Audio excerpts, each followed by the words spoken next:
இன்று நான் தரப்போவது புதிய கோணத்தில் இருக்க போகிறது. உன்னுடைய வாழ்க்கை புதிய கோணத்தில் மாற இருக்கிறது. ஒரு நல்ல செய்தி வந்து கொண்டே இருக்கிறது. அதற்கு பிறகுதான் உன்னுடைய கனவுகள் எல்லாமே நிறைவேறப் போகிறது. இது என் மீது சத்தியம். இதுவரை நடந்தது வேறு, இனி நடக்கப் போவது வேறு. ஒரே ஒரு முறை கேள். உன் வாழ்க்கை புதிய கோணத்தில் மாற இருக்கின்றது. அந்த வாழ்க்கை எப்படி இருக்கும் என்று உனக்கு அறிந்து கொள்ள ஆர்வம் இருக்கிறது என்றால் இதை ஒரே ஒரு முறை முழுவதுமாக கேள். அன்பு குழந்தையே, தைரியமாக நம்பிக்கையோடு நீ செயல்படு. இந்த வயதில் நீ உழைக்காமல் வேறு எந்த வயதில் நீ உழைக்கப் போகின்றாய்? சோர்வு, தோல்வி இவை அனைத்தையும் நீ தூக்கி எறிய வேண்டும். அதனால் வார்த்தையை பேசும்போது ஒவ்வொரு வார்த்தையும் நீ யோசித்து பேச வேண்டும். உன்னை கோபப்படுத்தும் சூழ்நிலை வந்தாலும் அமைதியாக நீ இருக்க வேண்டும். கோபத்தில் பொறுமையையும் நிதானத்தையும் நீ இழக்கக்கூடாது. அமைதி போலவே நீ நடந்து கொண்டால் நிச்சயம் உன் வாழ்க்கை மாறும். உண்மையாகவே உனக்கு ஒரு நிலை மாற்றம் தேவை என்றால் பிறரது பிழைகளை நீ உதாசீனம் செய்துவிடு. இதற்கான பெரிய மாற்றம் வந்து கொண்டிருக்கின்றது. ஆகவே அகங்காரமற்று இருக்க வேண்டும். முயற்சிதான் வெற்றியின் முதல் படி. அதை அடைய எத்தனை முறை தோற்றாலும் முயற்சியை மட்டும் விட்டுவிடாதே. எண்ணத்தில் தூய்மையும், சொல்லில் இனிமையும், செயலில் நேர்மையும் கொண்டு வாழ்க்கை வாழ்ந்து வந்தால், நம் எளிமையான வாழ்க்கையை வாழ்ந்து வந்தால் நிச்சயம் நம்முடைய வாழ்வில் நல்ல மாற்றங்கள் ஏற்படும். உனது எண்ணங்கள் அனைத்தும் தவறாக நடக்கின்றது, என்ன செய்வது என்று யோசிக்காதே. அனைத்தும் மாறும். எதிலும் நிதானமாக யோசித்து செயல்படு. அவசரப்படாதே. நிச்சயம் வெற்றி கிட்டும். உன் வாழ்க்கையில் நடக்கின்ற யாவும் உன் கர்ம வினைகளின் படிதான் நடந்து கொண்டிருக்கிறது. அப்படி இருக்கையில் நீ துயரங்களை எதிர்கொண்டுதானே ஆக வேண்டும். உன் கர்ம பந்தத்திலிருந்து விரைந்து விடுபட உன்னால் முடிந்த அளவுக்கு நன்மைகளை செய்து கொண்டே இரு. அந்த நன்மைகளை செய்வதை விட்டு விடாதே. உன்னிடம் உதவிக்கு வருபவர்களை உதாசீனப்படுத்தாதே. உன்னால் முடிந்த உதவியை இல்லை என்று சொல்லாமல் நீ அவர்களுக்கு செய். இல்லை என்ற சொல்லே உன் வாயிலிருந்து வரக்கூடாது. உன்னை காக்கும், அதுவே இக்கட்டான சூழ்நிலையில் காக்கும். உன்னுடைய தர்மமே உன்னை காக்கும், உன்னை சூழ்ந்து நிற்கும். வாழ்க்கையில் இன்பமும் துன்பமும் அவரவர் கையாளும் வகையில்தான் இருக்கின்றது. மற்றவர்கள் எல்லாம் நிம்மதியாக சந்தோஷத்துடன் வாழ்கின்றார்கள். நமக்கு மட்டும்தான் துயரம் இருக்கிறது என்று நீ புலம்பிக் கொண்டிருக்கிறாய். அது முற்றிலும் தவறு. எல்லோருக்குமே அவரவர் வாழ்க்கையில் சென்று பார்த்தால்தான் தெரியும் அவர்கள் படும் கஷ்டங்கள் என்ன, துயரங்கள் என்ன, எவ்வளவு அனுபவிக்கிறார்கள் என்று. பொறுமையையும் நம்பிக்கையும் மட்டும் எந்த சூழ்நிலையிலும் கைவிடாதே. யாரோடும் உன்னை நீ ஒப்பிட்டு கொள்ளாதே. பொறுமையும் நம்பிக்கையும் உன்னில் சூழ்நிலையில் எப்போதும் காப்பாற்றும். உன்னை விட்டு யார் விலகினாலும் நீ கவலைப்படக்கூடாது. எல்லாம் நன்மைக்கே என்று எடுத்துக்கொள்ள வேண்டும். நீங்கள் மென்மேலும் வளர்ச்சியடைந்து வாழ்வில் வெற்றி பெற வேண்டும் என்றால் நான் சொல்வதையெல்லாம் நீ கடைபிடித்துதான் ஆக வேண்டும். உனது வாழ்க்கை எல்லா செல்வ வளங்களையும் பெற்று மகிழ்ச்சியாக மாற வேண்டும் என்றால் நான் சொல்வதை நீ கடைபிடித்துதான் ஆக வேண்டும். இவை அனைத்துமே உன்னை வந்து சேரும்படி நான் அமைத்து தருகிறேன். உன் லட்சியத்தில் மட்டும் உன் கவனத்தை செலுத்து. யாருடனும் உன்னை நீ ஒப்பிட்டு பார்க்காதே. உன்னை யாருடனாவது ஒப்பிட்டு பார்க்க வேண்டும் என்று நினைத்தால் நீ உன்னுடனே உன்னை பற்றியே முன்காலத்திலும் இப்போதும் உள்ளபடி நீ ஒப்பிட்டு பார். நிச்சயம் உன் வாழ்க்கை எப்படி மாறியிருக்கிறது என்று உனக்கே தெரியும். மேலும் பெரிய மாற்றம் வேண்டுமென்றால் நான் சொல்வதை இப்போதே கேள். பெரிய மாற்றம் உன்னை தேடி வந்து கொண்டிருக்கிறது. என்னை அன்போடும் உண்மையோடும் கூப்பிடுகின்ற எல்லோருக்கும் நான் பக்கத்திலேயே இருக்கின்றேன். இருப்பது ஒரு வாழ்க்கை. யாரையும் வெறுக்காமல், யாரையும் துன்புறுத்தாமல் நீ வாழ்ந்துவிட்டு நாம் செல்ல வேண்டும். நல்லதே நடக்கும் உனக்கு. ஏனென்றால் நீ நினைத்த செயல் விரைவில் என் ஆசையுடன் உனக்கு நடக்கப் போகின்றது. உன்னை சரியான நேரத்தில் கை தூக்கி விடப் போகின்றேன். தற்போது நடக்கின்ற அனைத்துமே உனக்கு எதிராக நடப்பது போல் தோன்றலாம். ஆனால் இறுதியில் நான் அனைத்தையும் சரி செய்வேன். என்னுடைய நேரத்திற்காக நீ கொஞ்சம் பொறுமையாக காத்திரு. அனைத்தும் உனக்கு வெற்றியாக அமையப் போகிறது. உனக்கு வெற்றியாய் அமைய நான் என்றுமே துணை இருப்பேன். சில நேரங்களில் நீ தனியாக நடக்க வேண்டும். ஏனென்றால் நீங்கள் கூட்டமாக நடக்கும்போது அந்த பாதையை நீ இழக்க எப்போதும் வாய்ப்பு இருக்கின்றது. அதை மறந்து விடாதே. கூட்டமாக நடக்கும்போது யாராவது ஒருவர் பின்னே தள்ளிவிடுவர், அல்லது முன்னே தள்ளிவிடுவர், அல்லது பக்கமாக தள்ளிவிடுவர். அதனால் நீ எப்பொழுதும் தனியாகவே நடக்க கற்றுக்கொள். எனவே நீங்கள் தனியாக நடந்து சென்றால் எதற்குமே வருத்தப்பட வேண்டாம். உனக்கு யாரும் துணை இல்லை என்றும் நீ கவலைப்பட வேண்டாம். உன் அருகிலும் உன் பக்கத்திலும் எல்லா புறமும் நான் உன் கூடவே வந்து கொண்டிருப்பேன். ஏனென்றால் நீங்கள் இலக்கை அடைய நான் விரும்புகின்றேன், அந்த கடவுள் விரும்புகின்றார். உன்னுடைய இலக்கு எது என்று அறிந்து நீ சென்று கொண்டிருக்கும் பாதை சரியான பாதையே. அது உனக்கு கிடைக்க வேண்டும் என்பதற்காகத்தான் நான் ஆசைப்படுகின்றேன்.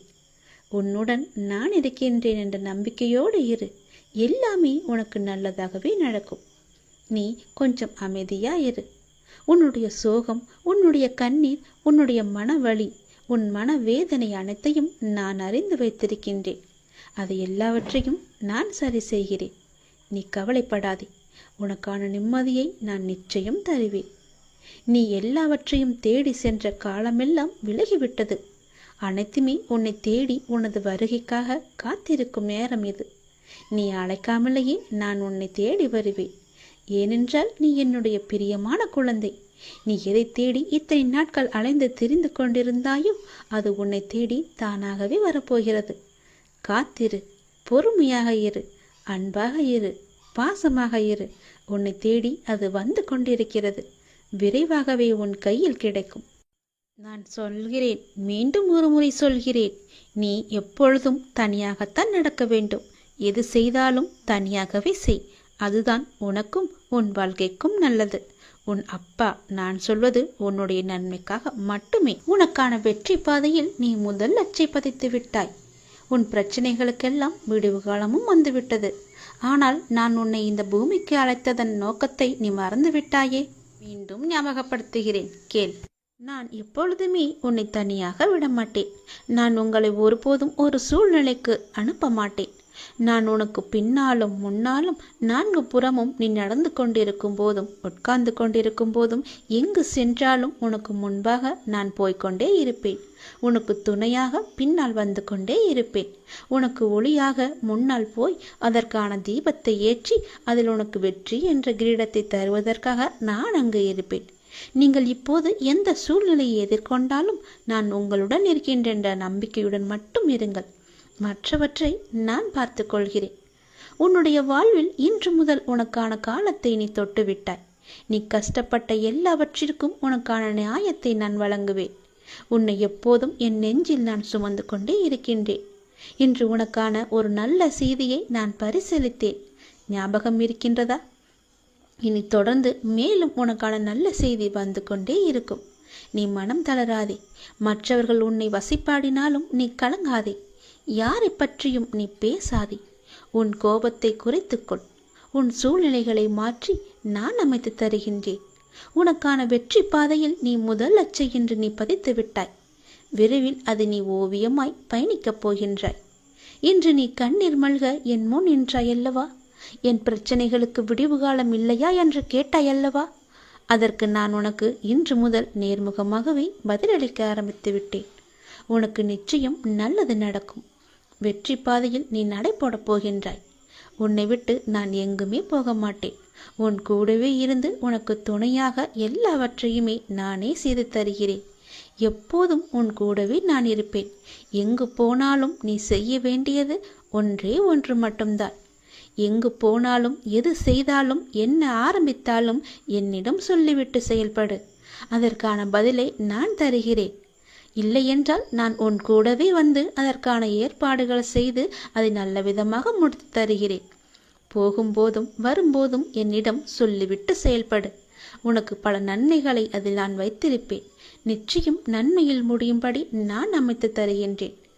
உண்டியலில் காணிக்கை செலுத்துவதற்கு பதிலாக உன்னால் முடிந்த அளவுக்கு பசியில் இருப்போருக்கு வயிறார உணவு கொடு. அதுவே கடவுளுக்கு நீ கொடுக்கும் மகிழ்ச்சி. கடவுள் எப்பொழுதும் உன்னை பற்றியே நினைத்து கொண்டிருக்கிறார்.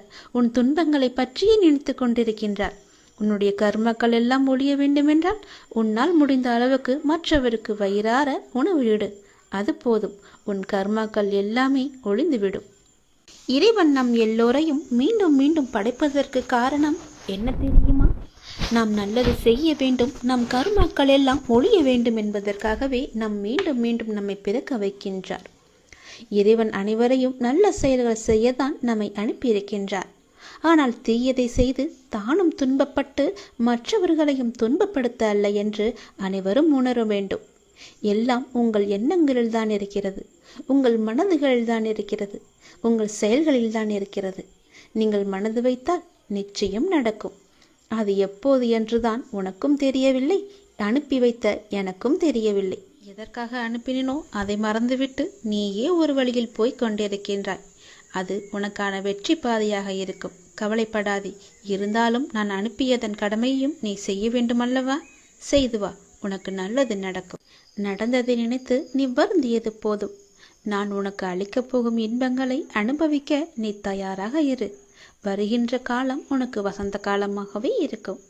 இந்த உலகத்தில் நல்லதுக்கே காலமில்லை என்று புலம்புபவர்கள் தான் நிறைய பேர். அப்படியென்றால் இது உனக்கான பதிவு. இதை நீ முழுமையாக கேள், எல்லாம் உனக்கு விளங்கும். உண்மையாக இருந்தால் பிரச்சனை வரும் என்று அஞ்சுகிறீர்களா? நீங்கள் நினைப்பது போல அது ஒன்றும் பெரிய விஷயமில்லை. ஆனால் இந்த உலகத்தில் உண்மையாக இருப்பவர்களுக்கு பல சோதனைகள் வரும். வரலாற்று காலம் தொடங்கி தற்காலம் வரை இந்த உலகத்தில் நல்லதுக்கே காலமில்லை என்று புலம்புபவர்கள்தான் அதிகமானோர். உண்மையாகவும் நேர்மையாகவும் இருந்தால் நாம் தினந்தோறும் பல்வேறு விதமான பிரச்சனைகளை சந்தித்து கொண்டே இருக்கின்றோம். பல வேளைகளில் நேர்மையாக நடந்து கொள்வதே நாம் கிடையாது. பல நேரங்களில் நமக்கு என்று தனி நீதியை நாம் வகுத்துக் கொள்கின்றோம். நம்மை சுற்றியுள்ள நண்பர்களிடமும் மனிதர்களிடமும் சின்ன சின்ன பொய்கள் எல்லாம் சொல்லிக்கொண்டே இருக்கிறோம். ஏன் இப்படி பொய் பேசுகிறோம் என பலர் நம்மை நாமே கேட்டுக்கொள்வதும் உண்டு. ஒவ்வொரு நாளும் பலதரப்பட்ட மனிதர்களிடம் வெவ்வேறு விஷயங்களை மாற்றி பேச நேரிடும். நம்மை பற்றி அவர் அவதூறாக நினைத்துவிடக் கூடாது என்பதுதான் அதன் முதன்மையான காரணமாக இருக்கும். அலுவலகத்தில் உயர் அதிகாரிகளை சமாளிக்க, வீட்டிலுள்ள பெற்றோருக்கு நம்பிக்கையை ஏற்படுத்த, நெருக்கமானவர்கள் நம்மை நினைத்து பயப்படாமல் இருக்க, அவர்கள் நம்மை தவறாக நினைத்துவிடக் கூடாது என்று கவலைப்படக்கூடாது என்பதற்காக பல்வேறு விதமான காரணங்கள் இருக்கும். என பல காரணங்கள் நீண்டு கொண்டே போகும். உண்மையை சொல்லும்போது எதிராளிக்கு நம் மீது தவறான எண்ணம் ஏற்படுவதில்லை. அவர்கள் நம் மீது வைக்கும் நம்பிக்கை மேலும் உயர்கிறது. அதனால் எது செய்தாலும் உண்மையை மட்டுமே சொல்லுங்கள். ஒரு பொய்யை மறைக்க 1000 பொய் கூட சொல்ல நேரிடும். அதனால் ஒரே ஒரு உண்மையை சொல்லிவிட்டால் நமக்கும் பயமில்லை, நம் எதிராளிக்கும் நம் மீது நல்ல ஒரு அபிப்பிராயம் ஏற்பட்டுவிடும். நம் மதிப்பை அது உயர்த்திவிடும். உண்மையை மட்டுமே பேசி வரும்போது நம்முடைய தன்னம்பிக்கையும் அதிகரிக்கும். அதனால் தயக்கமின்றி ஏதுமின்றி உரக்கச் சொல். உண்மையை உரக்கச் சொல். பின்னால் வருவதை பார்த்து கொள்ளலாம். பொய்யை சொல்லி மாட்டிக்கொள்வதை விட உண்மையை சொல்லி ஒரு நாள் கஷ்டத்தை அனுபவித்து விடலாம். பிறகு நமக்கு எப்பொழுதுமே மகிழ்ச்சிதானே. நாம் பயந்து பயந்து வாழ வேண்டும் என்ற அவசியம் கிடையாதே. எல்லாவற்றிலும் துணிந்து நாம் இறங்கிவிட்டால் பிறகு ஏன் பயப்பட வேண்டும்? உண்மையை உரக்கச் சொன்னால் எதற்கு நாம் பயப்பட வேண்டும்? உண்மையை மட்டும் பேசினால் யாருக்கு நாம் பயப்பட வேண்டும்? உண்மையை உரக்கச் சொல்லுங்கள். உனக்கு மட்டுமே நீ பயப்படு. கடவுளுக்கு மட்டுமே பயப்படு. உன்னை படைத்த இறைவனுக்கு மட்டுமே நீ பயந்து வாழ். நிச்சயம் உனக்கு நன்மைகள் பல நடந்து கொண்டே இருக்கும். உனக்கான காலங்கள் எல்லாம் கனிந்து வந்துவிட்டது. உனக்கான நேரமும் கூடி வந்துவிட்டது. இனி உனக்கு எப்போதும் பயமே கிடையாது. யாம் இருக்க பயமே. நான் உன்னோடு இருப்பதால் புயல்கள் உன்னை நோக்கி வராது என்று உத்தரவாதம் இல்லை. ஆனால் எந்த புயலாலும் உன்னை மூழ்கடிக்க முடியாது என்பதற்கு நான் உத்தரவாதம் அளிக்கின்றேன். சில மாற்றம் உருவாக பல ஏமாற்றங்களை நீ தாங்கிக் கொள். சந்தோஷம் தொடர்ந்து வர பல சங்கடங்களை நீ கடந்து செல். வெற்றி மேல் உனக்கு வெற்றி வர தோல்விகளை நீ கடந்து செல். காலங்கள் கனிந்து வரும் நேரம் வரை நீ பொறுமையாக காத்திருக்க வேண்டும். நான் சொல்வது புரிகிறதா? ஞானத்தை தேடி நீ எங்கும் அலைய வேண்டாம். இது உயர்ந்தது, இது தாழ்ந்தது என்று எந்த கணம் நீங்கள் பிரித்து பார்க்கின்றீர்களோ அந்த கணமே ஞானோயத்துக்கான கதவு முற்றிலும் மூடப்பட்டு விடுகிறது. புனிதம் என்றும் அசிங்கம் என்றும் பாகுபாடும் எதையும் காட்டாதவர்கள்தான் மேன்மையான நிலைக்கு போகின்றார்கள். ஒரு சாது கடைத்தெரு வழியே நடந்து கொண்டிருந்தார். இறைச்சி விற்கும் கடையில் நின்றிருந்த ஒரு வாடிக்கையாளரின் குரல் சாதுவின் காதில் விழுந்தது. பன்றி இறைச்சி வேண்டும், இருப்பதிலேயே எது முதன்மையான பகுதியோ அங்கே இருந்து வெட்டிக்கொடு என்று கேட்டார். கடைக்காரன் குரல் சொன்னது, அந்த இறைச்சியில் முதன்மையான பகுதி என்று எதுவும் இல்லை. இதை கேட்டதும் சாது ஞானம் அடைந்தார். ஞானம் அடைவதற்கு 2 வழிகள் இருக்கின்றன. ஒன்று, எல்லாமே புனிதம் என்று பார்ப்பது. இரண்டாவதோ எல்லாமே அசிங்கம் என்று பார்ப்பது. இரண்டிலும் பாரபட்சமற்ற தன்மை இருக்கிறது. அதை தெரிந்து கொள். இது உயர்ந்தது, இது தாழ்ந்தது என்று எந்த கணம் நீங்கள் பிரித்து பார்க்கின்றீர்களோ அந்த கணமே ஞானோதயத்துக்கான கதவு முற்றிலும் மூடப்படும் என்பதை நீ உணர்ந்து கொள். பன்றி இறைச்சியில் இந்த பகுதி ருசியாக இருக்கும், இதில் எவ்வளவு ருசி இருக்காது என்று இறைச்சி விற்பவன் பாகுபாடு பார்க்க தயாராக இல்லை. இதை கவனிக்கும் சாதுவுக்கு இந்த பிரபஞ்சத்தில் மேன்மையற்ற அம்சம் என்று எதுவும் இல்லை என்பது சடார் என்று உரைக்கின்றது. பகுதி பகுதியாக பிரிவினை செய்து ஒரு பகுதியை கொண்டாடி கொண்டும் மற்றதை அவதூறு சொல்லிக் கொண்டும் உலகத்தை பார்ப்பதை விடுத்து எல்லாவற்றையும் ஒருமித்த ஒன்றாகவே பார்க்க தொடங்குங்கள். நிச்சயம் ஞானோதயத்துக்கான வழி என்பது உனக்கு விளங்கும். அதற்கான கதவு உனக்காக திறக்கப்படும். நான் சொல்வதை ஏற்க மனம் இருந்தால் அதை ஏற்றுக்கொள். இன்பம் துன்பம் என்பது எல்லோருக்கும் வரத்தான் செய்யும். அதை நீ சமமாக ஏற்று வாழ பழகிக்கொண்டால் உன்னுடைய வாழ்க்கை சமமாக இருக்கும். எந்த மேடுபடமும் இல்லாமல் சந்தோஷமாகவே நீ போய்கொண்டே இருக்கலாம். எந்த பெரிய புயலும் உன்னை எதுவும் செய்யாது. எவ்வளவு பெரிய ஆபத்து வந்தாலும் அதிலிருந்து நீ சீக்கிரமாகவே மீண்டு வந்து விடலாம். அதனால் நான் இதற்கு உத்தரவாதம் தருகிறேன். நீ எதையும் மேலாகவும் கீழாகவும் வைத்து பார்க்காதே. எல்லாம் சரிசமமாக எண்ணிப்பார். உனக்கு நடப்பது நன்மையாகவே நடக்கும். சில மாற்றங்கள் உனக்கு தேவை என்று எதிர்பார்த்து காத்திருக்கின்றாய். அதற்கு நீ பல ஏமாற்றங்களை நீ சந்தித்தும் வந்திருக்கின்றாய் அல்லவா? சந்தோஷம் உனக்கு தொடர்ந்து வர வேண்டுமென்றால் உனக்கு வந்த சங்கடங்களை எல்லாம் நீ கடந்து அதன் வழியே நீ வா. வெற்றி மேல் உனக்கு வெற்றி வர வேண்டுமென்றால் பல தோல்விகளை நீ கடந்திருப்பாய் அல்லவா? அது போலவே இதையும் நீ கடந்து வா. காலங்கள் கனிந்து விட்டது, அதுக்கான நேரமும் வந்துவிட்டது. பொறுமையாக இருந்ததற்கான நல்ல பலனை நீ பெறப் போகின்றாய். சந்தோஷமாகவே அதை நீ அனுபவிக்கப் போகின்றாய். நல்லதே நடக்கும் உனக்கு.